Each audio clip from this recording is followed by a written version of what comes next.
how to add Gmail in Facebook. So if you want to add a new email or Gmail on your Facebook, then first open up your Facebook application. Go for the upper right, which has that three dot icon, and then go for settings and privacy, and then go for settings, go for the account center, and tap on personal details, and here you will have your contact information. Tap on the contact information, and here you will have your mobile number and your email address, right?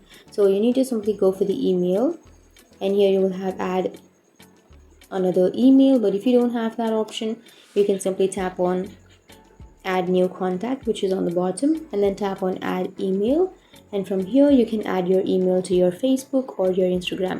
So enter your email address, and once you've entered your email address, you will receive a code to the email address that you have just entered, and you need to simply enter that code here. And once you've entered the code, your Gmail address will be added to your Facebook. So that's how you can add a Gmail or email address on your Facebook. And if you have any questions, feel free to comment below. Thanks for watching.